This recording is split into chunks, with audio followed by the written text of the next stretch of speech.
This evening, we have a subject which is probably one of the most difficult in the entire field of our interest. It has been said that the history of the study of consciousness is the history of religion, philosophy, and science, but these fields all depend finally on the gradual and formative concept concerning the power to know the means by which knowledge is attained, and all the other ramifications by which reason and judgment can be derived from experiences of awareness. Some of the early modern philosophers were of the opinion that the term consciousness should be dropped entirely, as having developed gradually around itself such a frustration of meanings that it was no longer possible to use the term or the word intelligibly. Today it means almost anything that the individual wants it to mean. He applies it to every type of cognition, and he also involves it in nearly all of his spiritual and religious beliefs and ideas, with the result that semantically the word lost boundaries, and since the 19th century has been in comparative chaos as to internal structure. I don't agree that we can afford to drop it as a word, or seek for a substitute. Rather, I think we must clarify, in so much as we can, the essential meaning of our term, and try to rescue it from the involvements into which it has fallen. As might be naturally supposed, our first difficulty is to define the term consciousness, trying to discover what it actually means. What do we discover? What do we actually find? Apparently, the term consciousness is most generally used to cover the field which we term awareness. It is a power or a faculty by which we are aware. By awareness, we mean awakeness. We mean that these faculties are in a position, or in a condition, to accept the stimuli that may come to them from a variety of sources, external or internal. Awareness, therefore, is the state of being in the presence of a recognized phenomenon of some kind.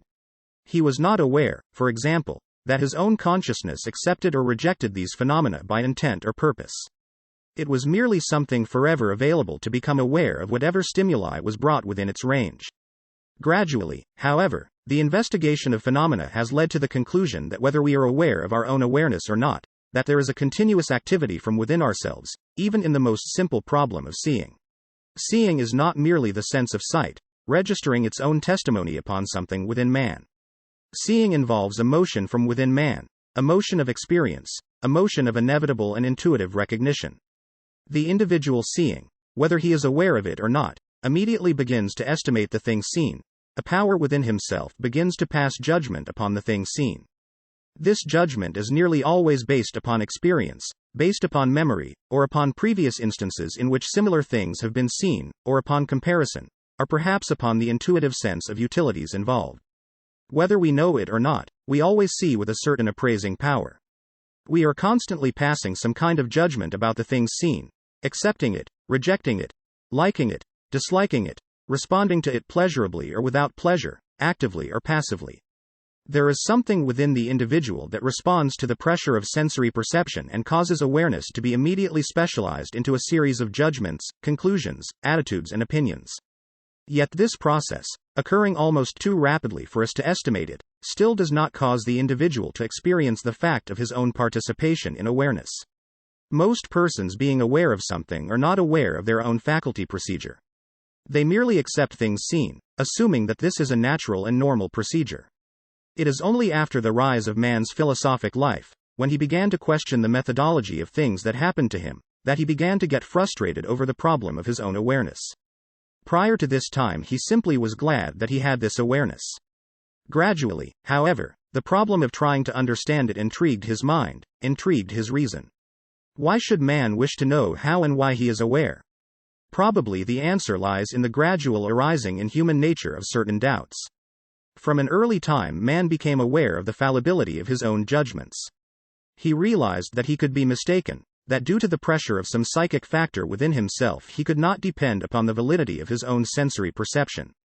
He learned that he had a power by which he could interpret things seen or things heard, whereby he could interpret into something that which was not in it, or interpret out of it something that was in it, therefore that this process of awareness was not necessarily valid.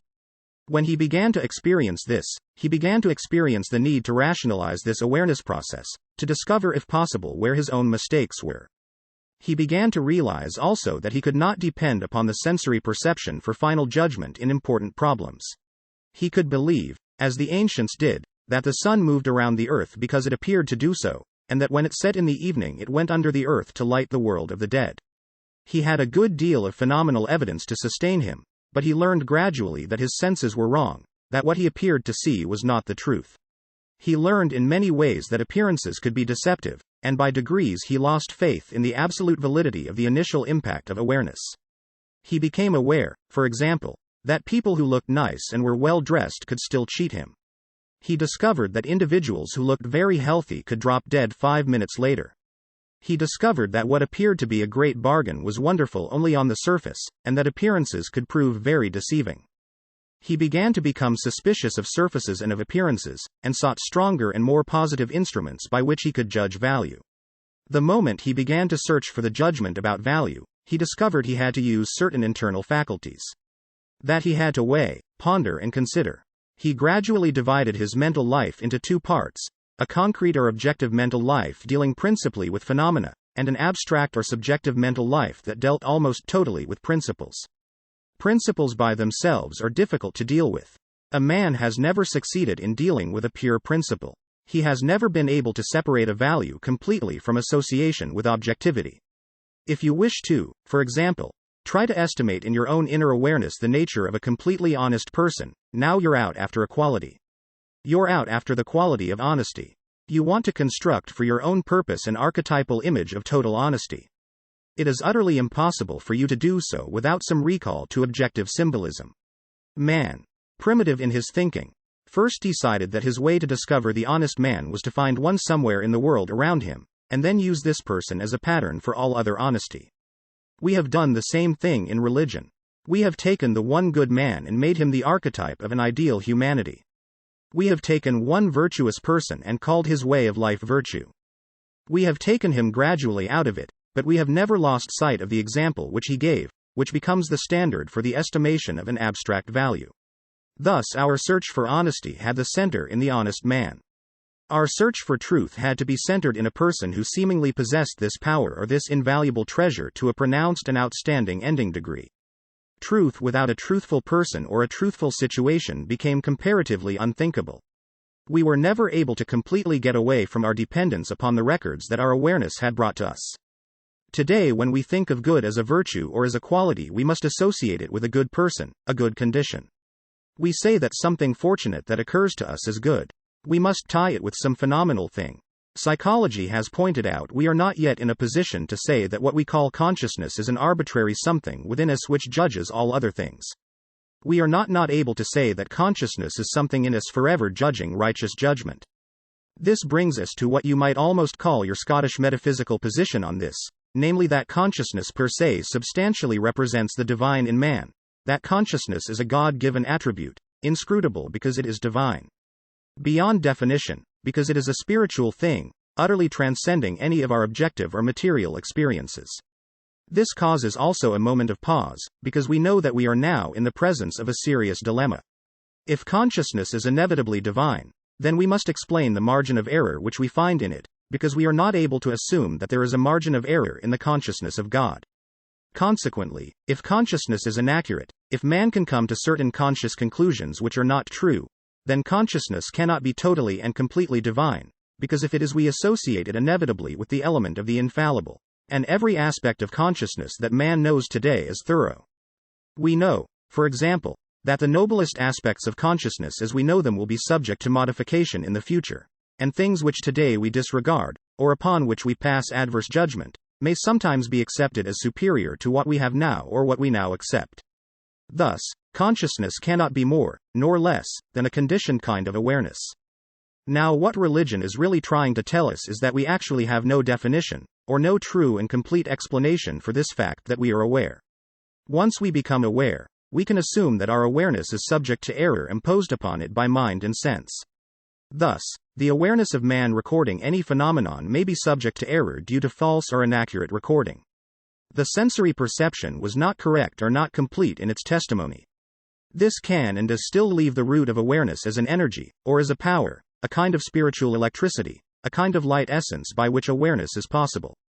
Religion might well affirm that this life essence, prior to its entanglement in judgment, or prior to its extension in awareness, may be regarded as a sacred or divine element or agent in the compound of man. Science today, striving to work this problem out, has had a number of hypotheses with which it has toyed, at least for a time. One of these concepts is that actually consciousness is a byproduct of the body. That in some way consciousness arises within the body. That it is due to the chemistry of the kind of creature that we are, and that no other kind of creature could have our kind of consciousness. Now if this is true however, and consciousness arises from a complete chemistry of the body, then it would naturally follow that any major change in the body would alter consciousness, and this is not true. Therefore we are forced to pause on this thought. In the war, the late World War, there were men who lost both arms and both legs, the total amount of the body actually lost, being nearly 50%. Yet there is no evidence that their consciousness changed in any way. It did not mean that they recognized any major change in themselves as centers of awareness. They were naturally handicapped, and perhaps mentally and emotionally most disturbed, but actually they did not change basic consciousness. Also, it has been noted that consciousness is removed from any area of the body that is separated from the circulation of the central nervous system. Therefore, that in some mysterious way consciousness moves in and through the body by means of the central nervous system. Therefore, if consciousness be regarded as an attribute of the body, then the chemistry or alchemy must take place within the central nervous system, so that the bodily contributions pass through certain changes and refinements or reorganizations in these areas before they can be regarded as the ground of a conscious reaction. In the last 10 years, the problem has changed its complexion again. We have less emphasis upon consciousness as a byproduct of biological function.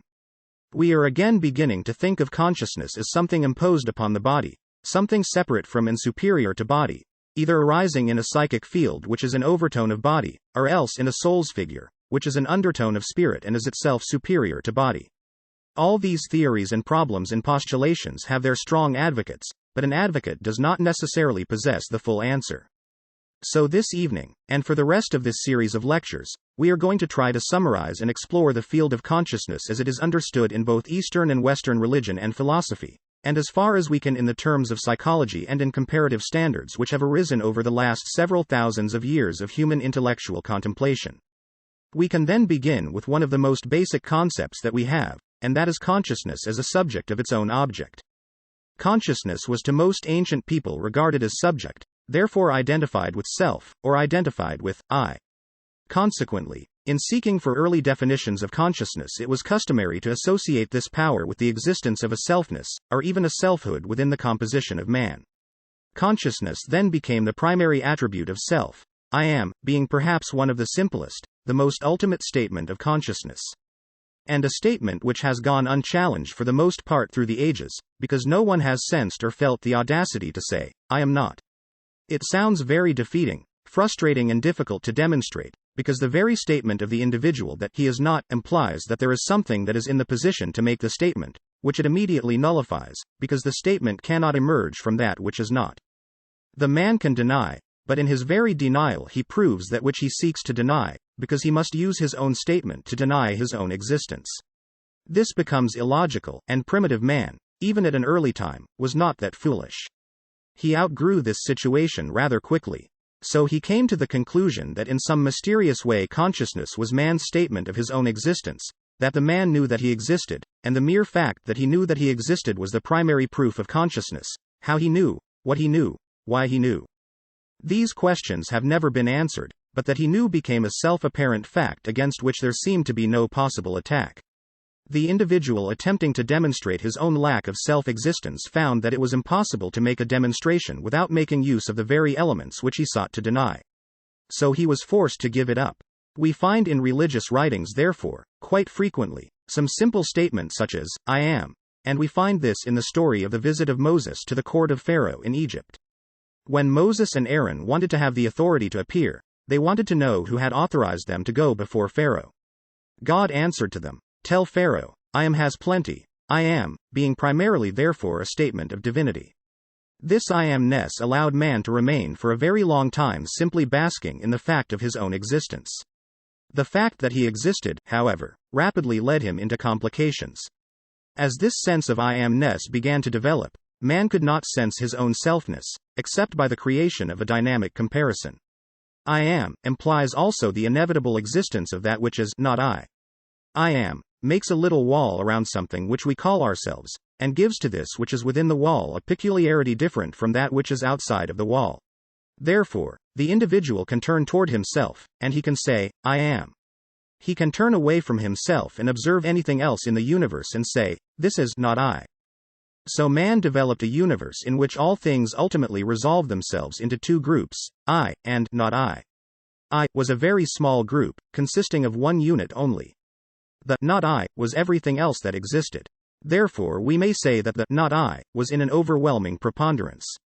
Also, this recognition of the I and the not I led to a further complication, namely that man could not and did not live by I alone. If the individual could have lived totally from within, I, being an entirely self-sustaining creature, if he could have fed himself from within himself, clothed himself, if he could have reproduced this kind alone, and without the reaction from any other creature, if he could have created his own empire for one being and one being only, and have lived without any dependence whatsoever upon nature around him, he might have gone on in blissful indifference to the not I forever. But he could not do this. He came upon another dilemma, namely that in his experience nearly everything that he wanted, everything that he needed, everything necessary to his survival, belonged in the world of not I. He had to go out and cut down a tree when he wanted some wood. The tree was not I. He went fishing, and he caught a fish, which was not I. He then ate the fish, and then some one thing happened, and the fish became a vital factor in the perpetuation of the I. The bones, however, he threw away. They were still not I. He had a family. He was very fond of his family in a primitive manner, whatever that might be, but that family was not I, and he gradually discovered also that the most difficult and terrible interval that exists in nature is the interval between two creatures with the same kind of I. He didn't have nearly as much trouble understanding animals because he thought of them the way he wanted to, and if he was wrong they could never correct him, so he thought he got along very well. But the moment he tried to explain another I, another self, he found himself in conflict with a being like himself, with purposes and principles which might not agree with his own. Man, struggling against this not I, discovered that himself as subject was under the almost continuous tyranny of his not self, or the world around him as object. We find this arising not more distantly than in our evening paper tonight, when we discover in reading the paper that there are many things happening in the world that we do not like. If we had anything about us to say about it, they wouldn't happen according to our way of thinking. We feel, however, that these things are being caused by, not I, by somebody else, and that as sure as we are here we must suffer from the happening and the doing of some other I that is not ourselves. Thus, we have gradually grown to the position where we are all the victims of the collective objective, the thing outside of ourselves, and remain as passive observers. Having a continuous awareness that things around us are going contrary to our inclinations, and that there is nothing we can do about it. This is a rather confusing and crippling type of recognition. Man had it for a long time, however. This is not new with us, though it is new every time it happens. We have then man as self, looking around him into a world in which most of the values are very difficult for him to understand, and most of these difficulties arise from the action of other selves than his own. He may abstractly conceive the fact that for everyone else he is also one of those other selves, and that therefore, as the universe is composed of an infinite number of selves, each one unique to the one who it belongs to, each one almost impossible of comprehension by anything except itself. This curious psychological situation has always been a cause of difficulty, and probably always will be as long as it continues, because it places the human being in a strange relationship, a fatalistic, frustrating relationship with everything else that exists. Consciousness begins to tell us these things as we use it in terms of awareness. We therefore come to the conclusion that consciousness is in some way a rather individual thing, that consciousness has to be the sum or substance of something. We then go to the next step, namely the possibility that behind each of the forms in nature there is a separate conscious entity. The moment we do this, we come into religion. For now, we find the body to be possessed by a spirit, or occupied by a conscious being that has an existence of its own, apart from body, but is brought into a relationship with body during the phenomenon which we call physical living. We now have then conscious beings who have dispositions, characteristics and attitudes which they impose upon body. Body then now becomes the victim of spirit or of the spiritual entity. The psychic being becomes the autocrat. Instead of body creating consciousness, body becomes merely the instrument for the expression of consciousness, whether this consciousness be good or bad, depending upon the nature of the being which inhabits the body. What do we have in support of this concept? We have one thing that seemingly is very powerful, and that is this ultra-individuality of self, this apparent hopeless separateness of self. This situation that we see around us, that we are not understood by others, that the purposes sacred to us are meaningless to others, that basically we have great difficulty understanding, and just as great difficulty being understood by any other being. Under such conditions, it seems that we can demonstrate that consciousness is a series of individual units, each one encased in some kind of form or body, and that these individual units are irreconcilable in themselves, having different origins and different destinies. This seems from a phenomenal standpoint reasonably conclusive, that it presents us with another rather abstract but important dilemma, and that is that we observe everywhere in nature that things in their ultimate states are not separate. We recognize, for example, that this solar system of ours is all to a great degree bound under the luminosity and energy of one sun, that this one sun, or one light, or one life, illumines all things, sustains them, nourishes them, and is present in their compound. If this be true, we see in the power of the sun, one life, life susceptible of infinite differentiation. We know that the energy from the sun not only moves the planets, and causes the grass to grow, and inspires the poet and the mystic, but also sustains the worm and the insect, and makes the earth fertile, makes the very water that we drink suitable for our use. This life, though infinitely separate in its manifestation, appears to us to be one essential substance. Man, contemplating on this in the golden age of philosophy, came to the conclusion that the life in man must be essentially one substance, on the simple, empiric, logical premise that there cannot be more than one life, because life is not a separate thing but a total and inclusive thing. There can be many living things, but life is the common denominator of all of them. Therefore life is universal, even though living may be a particular experience. The ancients contemplating this came to the conclusion that, as life is able to support many things in no way resembling each other, and at the same time certainly not resembling life itself, which is totally invisible in its own essence, so consciousness can be one thing, although it is manifested as many different things with apparently little similarity and with the same attribute that life possesses, namely that in its substance it is invisible. Thus, consciousness is one kind of energy, itself never to be experienced totally apart from involvement of some kind in a conditioning or modifying agent. It is conceivable that life might ultimately be experienced apart from form. This cannot be denied, but such experience is not yet available to us as the basis for the estimation of value. So philosophy advises us to contemplate that while consciousness, as it relates to our personal life, is a highly individual thing, that it is sustained by a common energy, which is the root and source of it, and that this is a universal thing, but that while man in particular may be conscious of many things, he has no facility and no power by means of which it can be conscious of conscious life in itself, apart from any modification or form which it may assume. Out of this type of thinking, perhaps develop the theories of yoga and Vedanta, these theories being very largely based upon the recognition of a common universality of life, and therefore that behind all individuality, all personality, all separateness, there has to be one common energy, and that this common energy is actually a most uncommon energy, inasmuch as it is the pure energy of divinity itself. This, of course, led from a concept immediately to a precept, and Vedanta developed along the idea that, having affirmed the existence of a transcendent universal energy, in this case a universal energy consciousness, that it was the privilege, duty and responsibility of the human being to so integrate or organize his own resources, that he could become increasingly conscious of this universal agent, that he therefore made his own way of life to achieve a universal experience of consciousness.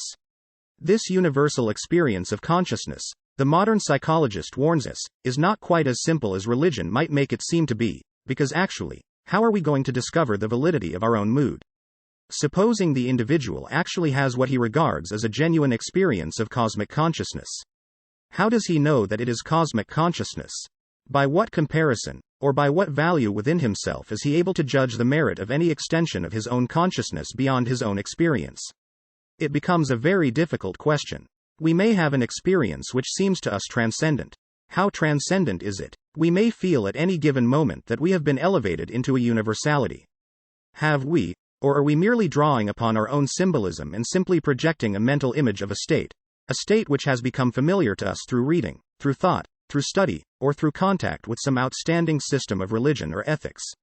I know, for example, that we all have studied what you might term consciousness dreams, dreams in which the individual appears to move into a superior state of consciousness from that of his daily living. He feels quite certain that he has entered into spheres of reality transcending anything that he knows here.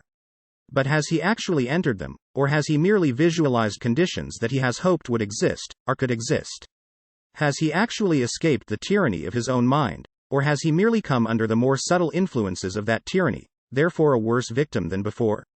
This is hard to say without a very careful analysis of a particular incident under discussion, but it is a well-known fact that the individual can create a mirage, move into it, feel himself to have had extraordinary extension of consciousness, when in reality he has only intensely visualized certain mental patterns which he has previously experienced and accepted.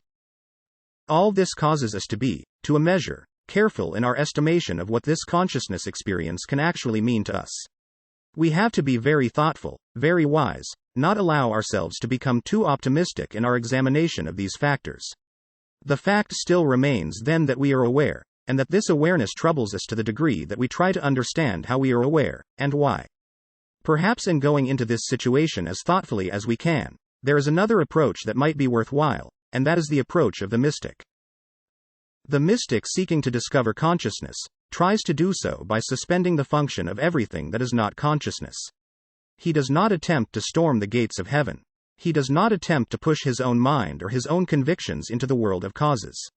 He does not attempt to dictate to the universe as to how it exists or what it is like, nor to impose any concept of his own upon universal. He takes the attitude that if he imposes no concept, if he suspends all of his own personal attitudes, that which remains will form a kind of door by means of which the impersonal at the root of himself may come through into manifestation. In other words, that if he can prevent illusion, prevent himself from distorting his own mind, prevent himself from allowing the mind to dominate his spiritual convictions, that in this way, by suspending mind, he can come into the direct presence of consciousness itself. But the thing that blocks consciousness in man is mental activity. The ancients assumed, of course, that two things blocked it: mental activity and emotional activity. That wherever the individual was under mental or emotional pressure, he would never be honest, he could never see anything as it truly is, and he could never be still and permit the internal to move through him. Thus, the Quaker, the Quietist, the Sufi, all of these types of mystics assume that consciousness could best be experienced or discovered through the total suspension of all functions, and this was to a measure behind the meditative disciplines of Eastern religion, as well as the monastic disciplines of the Western Church. Out of this experience, however, came a series of consequences which also have to be estimated in terms of value. One thing we do know, namely that the suspension of the objective faculties of the individual certainly did have a particular and definite result, and that result was a distinct ennobling of his nature. The individual who was able to suspend his own selfishness, for example, exhibited a larger measure of unselfishness. The individual who was able to suspend worry found greater internal organization. Consciousness was to most ancient people regarded as subject, therefore identified with self, or identified with I. Consequently, in seeking for early definitions of consciousness, it was customary to associate this power with the existence of a selfness, or even a selfhood within the composition of man. Consciousness then became the primary attribute of self, I am, being perhaps one of the simplest, the most ultimate statement of consciousness. Here we have then perhaps the explanation throughout the whole world of what we might term the mendicant attitude in religion, namely that man not being able to serve two masters, though seeking God must first renounce the world. This renouncing the world was only symbolic, however. It was the renouncing of the entanglement in which the sensory perception, attaching themselves to objects, became hopelessly involved in these objects and in the destinies of these objects, to the degree that there was no longer any possibility of attaining a tranquility, because of the non-tranquil nature of attachments. Attachments are always subject to improvement or to lack or loss of improved condition. They go forward or backward. The individual either becomes more or less, and these attachments never seem to stand still. The individual captured in the moods and constant motions of these attachments must also bear their commotion and the confusions which arise within them. So the mystic simply takes the attitude that if you can suspend worldliness, that which you have left is God consciousness, but the individual who has no consciousness of his own by that very fact becomes aware of universal consciousness, that universal consciousness and human consciousness have a common root, but that the one cannot be manifested, the universal, until the other, the personal, has been suspended. This again is the idea that man cannot serve two masters. Therefore, he cannot serve both the mind and the consciousness. He cannot serve the ego and God. Somewhere, he must make the decision, and if he decides to serve truth, then he must gradually detach his awareness from all these pressures which cause illusion or have a tendency to result in the distortion of the testimonies of sensory perception. The story we have of Dante and his contemplation in the city of Florence follows in this thinking also, namely that the mystic, having impersonalized his faculty, is able to perceive all things in a more universal way. He is no longer concerned with friend or enemy. He is no longer concerned with wealth or poverty, youth or age, attachment or loss. Being free from these pressures, he seems to gain a kind of tranquility, a suspension of pressures, and this suspension of pressure has always been an essential part of the phenomenon of mysticism. We then begin to say, what does this mean in terms of consciousness? It means a certain relaxation. It means that consciousness is no longer constantly moving. Awareness is no longer bombarding the center of itself with an endless stream of testimony. Western man, confronted with this problem, takes the attitude that to suspend these faculties, to suspend the pressures of living, will mean to reduce the consciousness itself to a non-entity. What he is trying to tell us is that the consciousness has no existence apart from stress. That it exists primarily because it is challenged, and that consciousness is man's reaction to challenge, but it leads to the gradual strengthening of faculties and the intensification of energies, the development of the power of the will, and the gradual integration of resources against adversity. Therefore, if we suspend the problems around man, we isolate him, and his consciousness simply goes to sleep, because it is not challenged. That the consciousness therefore in man is something which rises primarily to challenge, and has no existence apart from the need for itself which man experiences in daily living. This, however, is not quite rational either. It is subject to a great deal of controversy and debate on a number of grounds. First, if consciousness is dependent upon phenomenon such as man's association with the immediate problems around him, and consciousness represents, as we have a tendency to believe that it represents, one of the highest existing forms of energy in space, then it leaves universal consciousness dependent upon universal action, and causes God to be totally dependent upon his creation for his own existence. This opens another question. It opens the problem as to whether the divine nature in this respect is identical with human nature. Man is dependent for certain experience upon his environment. Is this also true of deity? Is deity aware of its own existence only because of the struggle of creatures like human beings? We must in some way find the solution to their mystery. And in so finding it, do they contribute to the ultimate discovery of the mystery by deity itself? The ancients were disinclined to this viewpoint. They were more inclined to view a middle attitude, as one perhaps of greater accuracy, admitting that consciousness is dependent in its manifestation upon phenomena. The ancients also affirmed that it has an existence and subsistence apart from phenomena. Therefore, if the individual does nothing, in no way stirs mentation or emotion, suspends every faculty of observation and power that he possesses, that he does not, in so doing, destroy consciousness or cause it to cease to exist, or to cease to have a natural faculty of its own. The ancients were inclined to assume that consciousness has an existence in itself, and that this existence in itself is perhaps the supreme mystery of all mysteries in the universe. So let us assume that man, with personal consciousness, becomes by means of it able to understand a personal world of particulars around him. Yet with this particular personal consciousness man is not capable of understanding universal mystery. Man is only able to totally understand on a level. And here is something that's rather important to bear in mind. The moment the individual ascends above his own norm, his power to understand slowly decreases. The moment he descends below his present norm, his power to understand also decreases. If therefore man contemplates any form of life essentially less than his own, he contemplates it with no more assurance than he contemplates a life superior to his own. Man is therefore locked on a level. We might say, for example, that man's body containing within it all the working parts of his own elaborate economy, that man should be capable of the experience of the parts of his own body. But he is not. Man is utterly incapable of experiencing the problem of his own heart. He is not able to experience in participation the project or problem of the digestion of his own food. To him the mystery of his own digestion must be studied out of a book, as though it belonged to someone else. He cannot experience the process of his own digestion. The only time he can get a little taste of that kind of an experience is when he has indigestion. Then he discovers that he is aware of something, but even this awareness does not prevent him from making the same mistake that caused the indigestion. Man is aware of pain or discomfort, but he is not aware of the process. He cannot be very quiet and very still and experience his own digestion. He cannot be very quiet and very still and experience what happens to a nerve within his own body. He must consider even his own body as something separate from himself, something that he must study. He has to go to school with others to study the structure of body in common before he is able to examine his own. Yet this body belongs to him, and its energies are sustained by his life, yet he cannot share in it. If he goes upward into a world of more rarefied conditions of consciousness, he cannot by moving inward discover the nature of his own ideas. He cannot actually experience his own ideals. He cannot contemplate a superior state of himself, nor can he for one moment experience the consciousness of the orders or hierarchies which he believes are above himself in nature. It is very difficult for him to experience actually the wisdom of one of his own kind slightly wiser than himself, and he certainly has difficulty in really appreciating one of his own kind who is more foolish than he is. He is locked within a very narrow gamut, and his consciousness simply does not escape either upward or downward under the normal functions of living. If, however, he enters into a state of contemplation, and he detaches himself from all worldliness around him, trying to absorb himself into the most subtle parts of his own being, could he then become sensitive enough to experience the functions of his own body?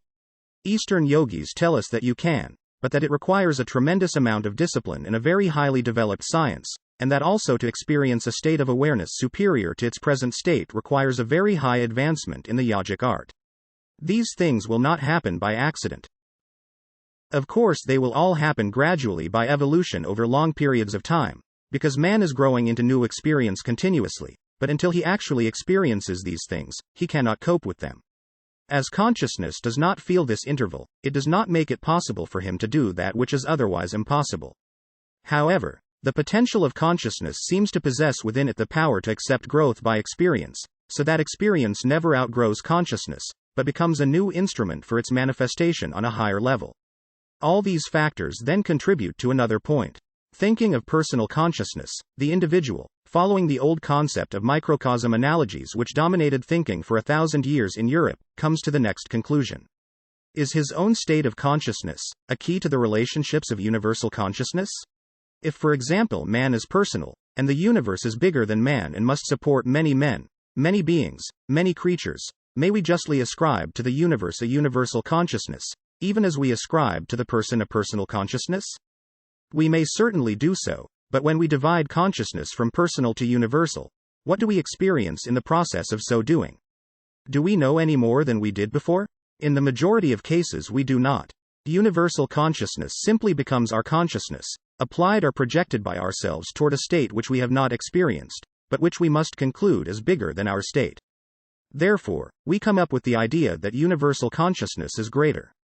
Because this universal consciousness is associated with God, it is better. Because deity is presumed to be all-knowing, this universal consciousness is omniscient. Because God is everywhere, this universal consciousness is omnipresent. Because God does all things, this universal consciousness is omniactive. But when we have said these things, what have we said? We have only tossed long words around. We have not actually experienced any of the factors involved. We have simply projected our own state upon the universe and assumed that, as man has the awareness of self within his own nature, the universe is ruled by a being also possessing awareness of self. Awareness of self by man is called personal consciousness. Awareness of self by deity is called universal consciousness, because deity being the universe, being the totality of existence, self-awareness for deity implies total consciousness. Yet self-awareness as applied to man does not imply personal, total consciousness. We are to assume that deity, by its consciousness, is aware of the sparrow's fall, but man, with his world, by his personal consciousness, is not aware of the infirmities of his own flesh. He may sicken and die before even recognizing the symptoms. Man is not aware of the burden placed upon the blood vessels of his own body. He does not have to carry the load of the smallest cell as a conscious experience in his own life. Yet man as a person controls a body of which he is unaware, and which he therefore frequently perverts to his own ambitions, and he had the consciousness of it, he would not do so. How then shall we affirm that universal consciousness is actually aware of us any more than we are aware of the cells within our body? We affirm these things, but we do not know them to be true. We also affirm them on the testimony of certain individuals who claim to have had certain experiences.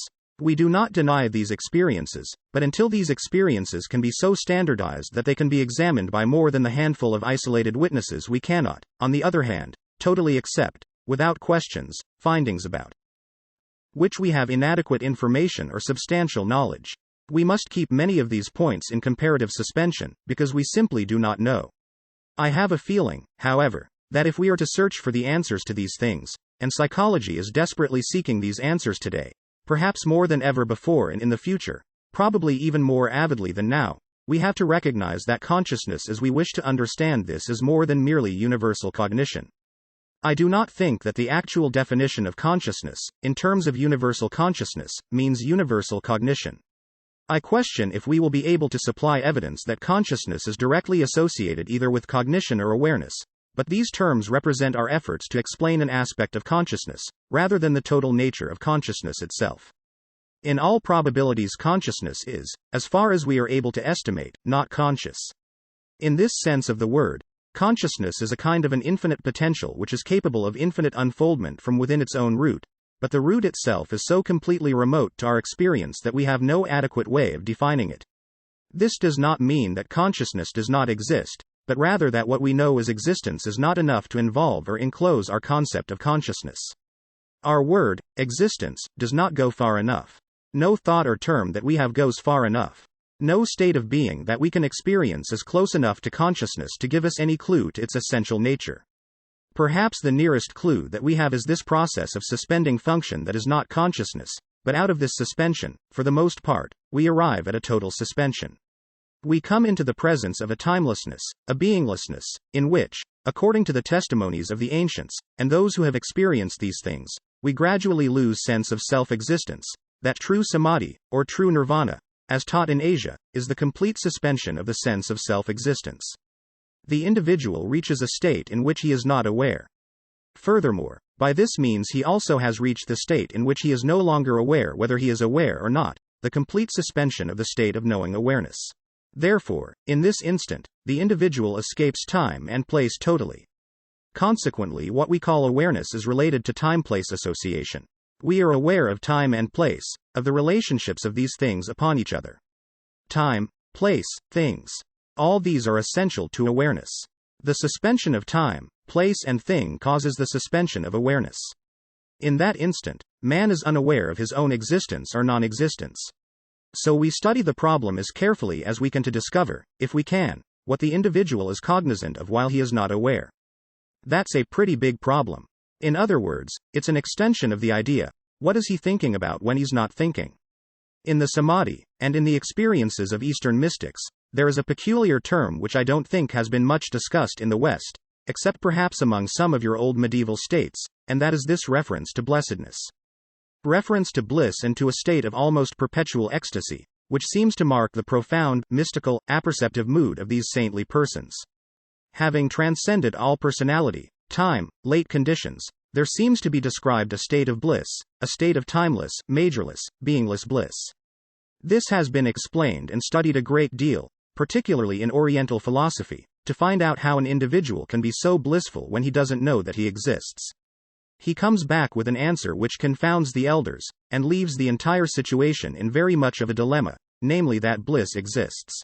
That he has discovered that a condition exists but he does not, which is the exact reverse of everything we know. Are we then to affirm that consciousness, in its own nature, a priori, is the exact reverse of everything that we know? Is consciousness the opposite of every definition we've ever given it? Is consciousness therefore by its very nature completely contrary in substance to the extensions of itself in matter? Is anything that appears to be good at one pole bad at the other? And is this consciousness which we know as the continual urge to be aware? Is true consciousness a complete suspension of awareness, presenting to us some dimension of the above awareness, beyond anything that we can conceive of with our present faculties and our present knowledge? Buddha took the position that true consciousness was not only incomprehensible to us but different from anything that we have ever experienced, making use of a series of instrumentations which we have no awareness of.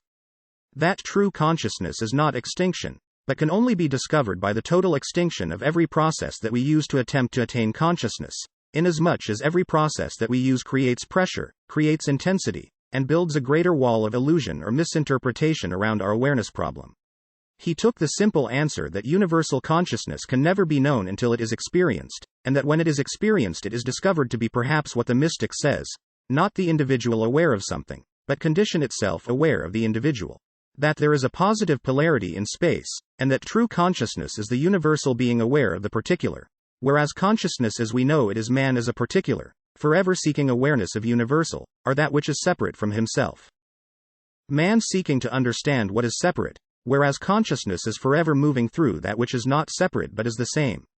Consequently, true consciousness is the discovery of sameness, or the total experience of sameness, whereas our type of consciousness, our analytical consciousness, is constant awareness of difference. Socrates and many of the Greek philosophers worked very hard on this problem of consciousness, although the term was not very well known to them as we use it today. In fact, the type of consciousness that we refer to was unknown to them, because they had an entirely different attitude toward this entire subject. They held it to be self-evident, among the Greek idealistic school, that man was a stranger coming into this world, arriving here having his internal psychic life drowned or intoxicated by matter, and that therefore he lived in this world in a kind of stupor from which he could only be released by discipline, or by initiation into the mysteries. That if by virtue and integrity he lifted himself above the restrictions of his own body, gaining during life victory over his own senses, emotions and desires, he might then return again to the spiritual estate from which he had come. This concept was almost a complete pattern. The Greek mind did not go further than this, because it also dealt with the concept of metempsychosis, or rebirth, assuming that the individual would have to be reborn many times before the ultimates of consciousness were of any particular importance to it. This left the situation almost untouched, except that Socrates and most of the Greeks, including Pythagoras, pointed out clearly that the road to consciousness was a road to separation between worldly and divine matters, and that every individual seeking consciousness must attain this separation within himself, restoring to value those things which were valuable, and relinquishing such attachments as might interfere with the ultimate victory of the soul over circumstances. Thus, in the Greek we had the beginning of the idea that man must attain some kind of a victory over natural habit or inclination, before he could experience the true mystery of consciousness. In the East today, as in long ago, this consciousness problem presents itself in a variety of ways. Zen has one approach to it. Lao Tzu in his Taoist teachings had another approach to it. But all of these approaches have to do with certain things. One of the points always emphasized is discipline. How shall we understand discipline in relation to consciousness? For example, how are we to assume that man's consciousness, being as it is more or less polluted by the condition under which he exists, placing upon him or making available to him a discipline superior to his own state? Yet we know this can happen in the ordinary life of man. We know that a man who has lived a corrupt existence, becoming aware of this fact, may place a resolution upon his own nature by which he is going to correct these faults of character and restore his integrity as a person. That man may, by perceiving those around him and being inspired by conduct superior to his own, or discovering that his own conduct is no longer suitable to his nature, improve or change himself. Discipline implies this particular kind of adjustment. Discipline is the mature person placing certain restraint upon his own conduct. One kind of discipline is called lawfulness. It has to do with social adjustment in which the individual restrains his conduct, because certain conduct is dangerous and detrimental to society and opens him to punishment. There is another type of self-restraint which is posed upon the individual who has discovered that excess is dangerous to his own nature. He has discovered that unhappiness, misery, sorrow, pain, these things have arisen from his own conduct. Therefore, he is inspired and impelled to make certain changes within his nature. Go further into this same policy and you come to your philosophic theory, namely that discipline philosophically imposed is man's recognition that it is possible for him to control his own faculties. That it is possible for him to impose upon his own nature certain rules suitable for the improvement of his own total being, and that such may be termed discipline or penance, or may be applied by an obligation or an oath or by a voluntary commission. All of these things ancient peoples understood, and they made certain vows, and they took certain rites by which they dedicated themselves to the better conduct of their own lives. In yoga and in most of the Eastern disciplines, and in Christian monasticism, rules for the refinement of self were taught, and were imposed upon those who desired certain spiritual advancements. I think that in the majority of instances these rules, though perhaps difficult, had numerous virtuous connotations. I think the loss and complete lack of self-discipline which has so distinguished our modern age is responsible for a large part of the trouble that we are now in.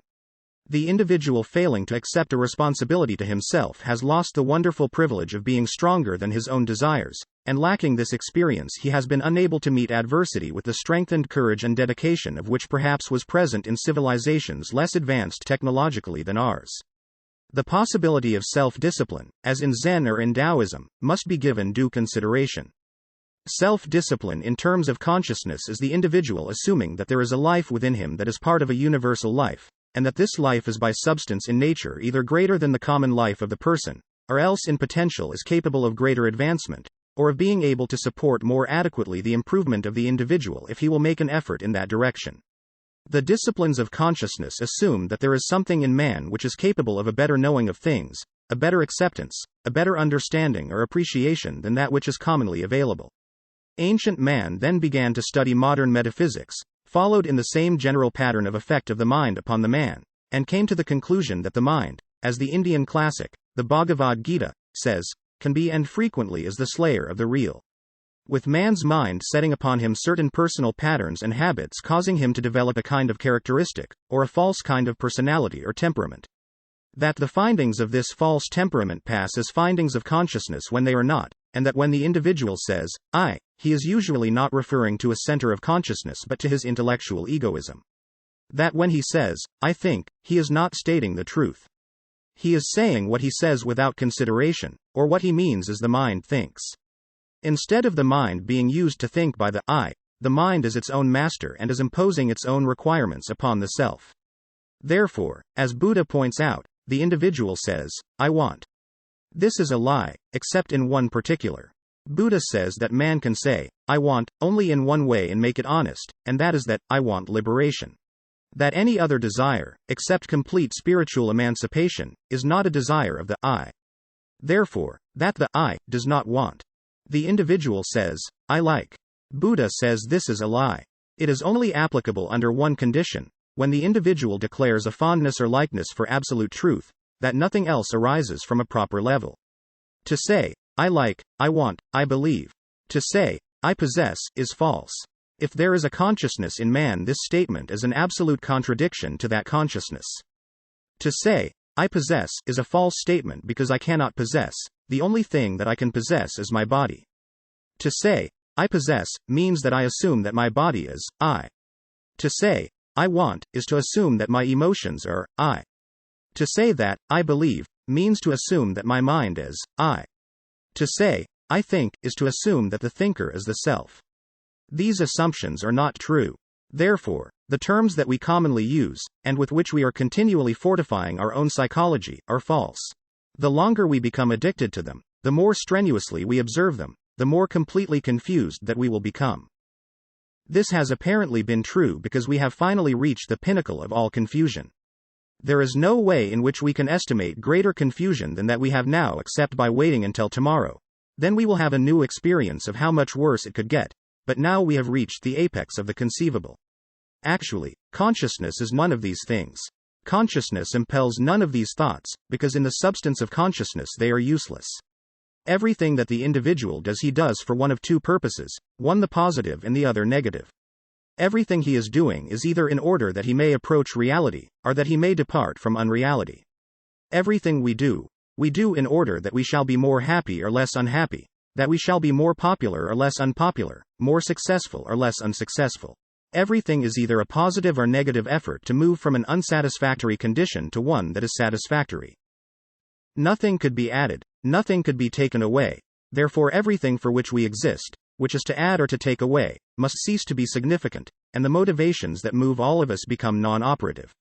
What is man therefore to do when all of his familiar motivations cease to motivate? He apparently is suspended in nothing, but actually in that state of suspension he is for the first time at the end of a journey through unsatisfaction toward something. How then can consciousness, which is total satisfaction, have any emotion in it whatsoever?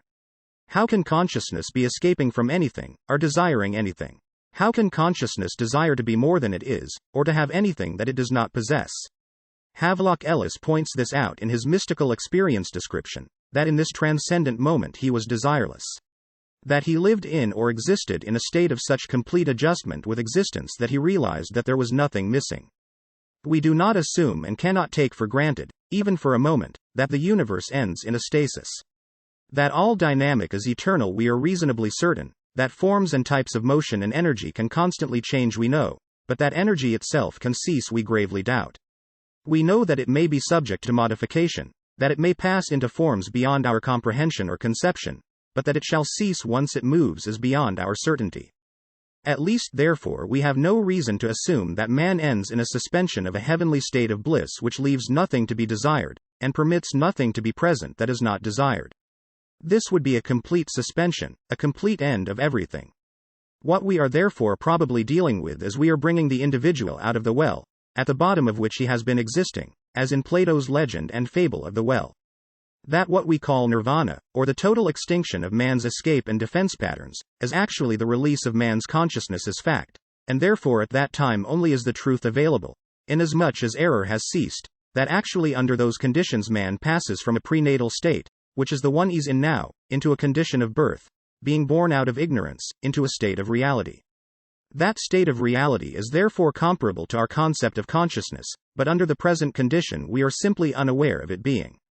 No more able to remember or recognize it than we are to remember our state before birth. Yet that we had a state we know. What it was we do not know. That we have a state beyond us in the future, superior to our present, we are convinced by instinct within us.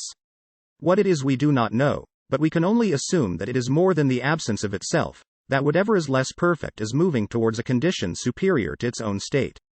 We do not wish, however, to be caught in the thought that the pushing of the present condition into the future makes it perfect, nor that the complete satisfaction of any pattern that we now hold means security.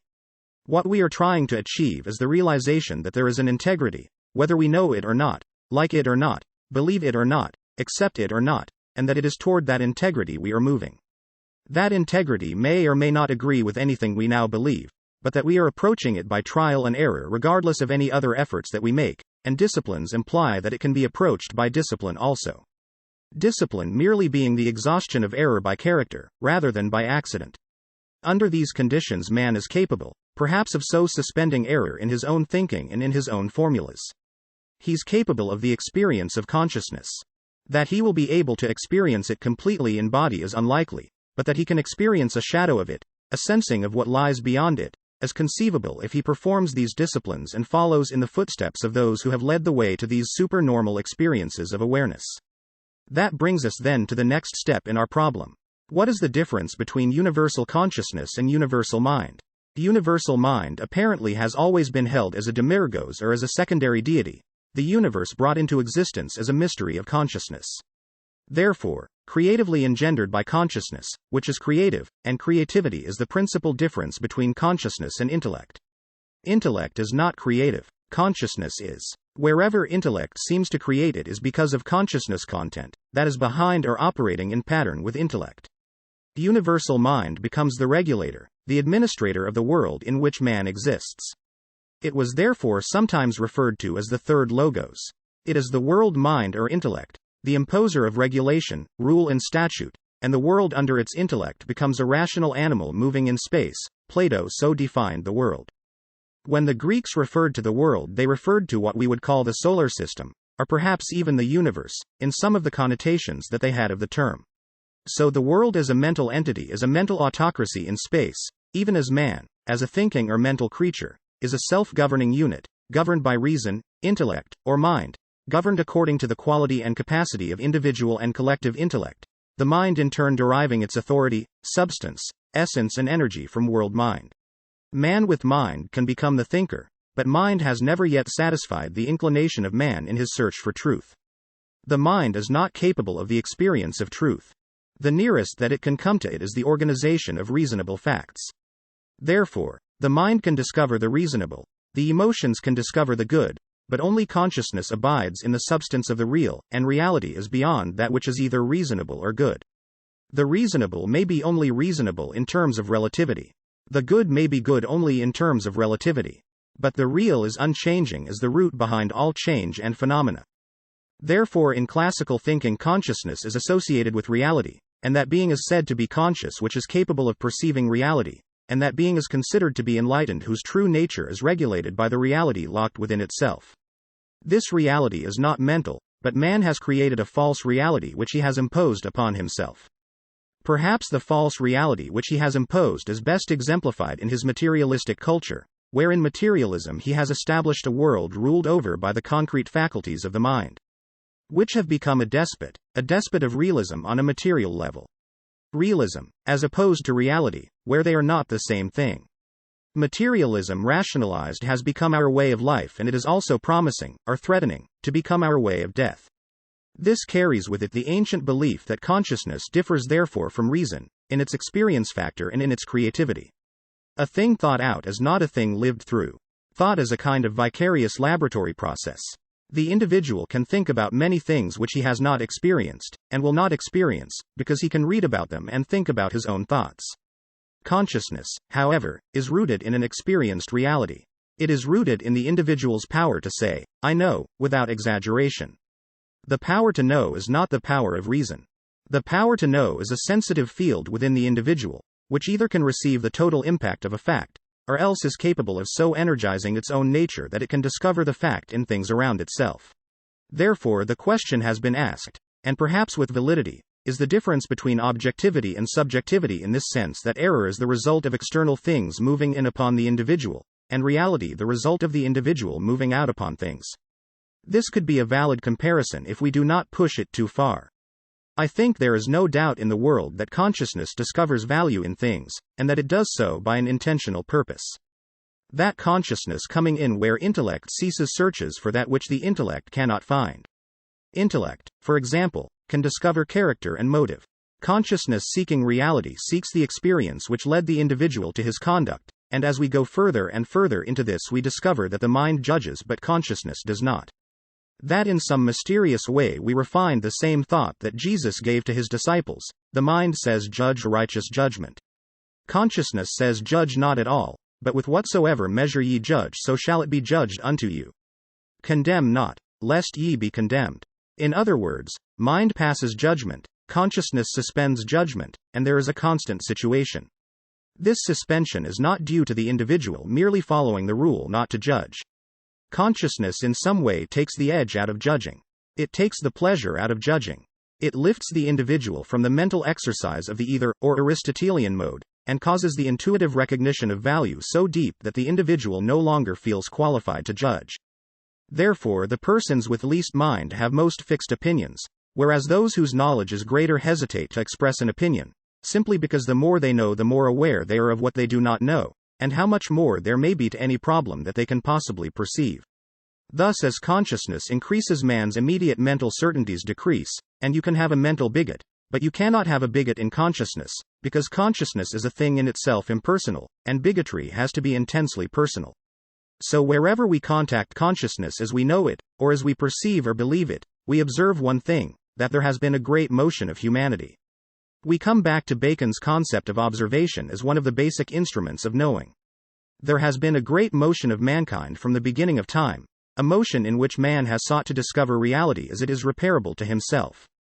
We have observed also that in this motion certain individuals, certain times, beliefs, attitudes, doctrines have come forth, and that down through time we have gradually come to most admire, most deeply revere and regard, respect, and consider as admirable, persons with certain attitudes. We have also gradually come to observe that persons with those attitudes have been vindicated by history, that with the gradual passing of time these persons have been proved right, whereas those with different or other attitudes have not been proved right. Thus, we have a certain experience framework to indicate the correct or general motion of man's awareness. We know in general the kind of awareness that has made better people. We know the kind of awareness that has enriched cultures and has given us all that we have of nobility and beauty and truth. We know the kind of awareness that survives death, and causes persons to be discovered, honored and revered centuries after they are gone. We also find that this kind of awareness is seldom accepted by their contemporaries, and that whereas those popular in their own day have disappeared or been forgotten, those clinging to certain broad, unchanging patterns have been remembered after their own time and still are remembered. Among those with certain attitudes the immortals of our remembrance have been selected, and that these persons continue to influence the world, and have always influenced since their own time, at least certain groups. We know, for example, that Plato is read today 1,000,000 times more than in his own day, whereas many great names of his time are not even remembered to us. Thus, certain types of thinking have not only moved individuals, but have contributed to the permanent motion of peoples, of cultures. Have led to the gradual building of sciences, upon certain foundations that must have been true, for sciences that we have gradually developed were developed. Had they been essentially false we could not have built upon them. So there are attitudes, there are beliefs, there are teachings that have survived simply because of a strange integrity locked within them. These patterns give us some concept of what constitutes the direction in which man is presumed to be moving. We know that such consciousness as this, such attitudes as this are exemplified by the Sermon on the Mount, by the words of the prophets of ancient Israel, by the wonderful discourse of Muhammad at Mecca, also by the first sermon of Buddha, seated at Sarnath along the side of the Indian road, and in the wonderful works of Confucius and Lao Tzu, that these have all struck certain identical chords, and that man had instinctively known that these were right, regardless of how he conducted himself. Out of this, we have a direction of consciousness. We know that this direction has caused us for some reason to admire most those who, forsaking all other things, have clung to truth, and those departing from all personal or selfish ends have dedicated themselves to the common service of their fellow men. These persons have lived. Therefore, the search for consciousness, or the experience of consciousness, is bound into this pattern so far as we are able to understand it.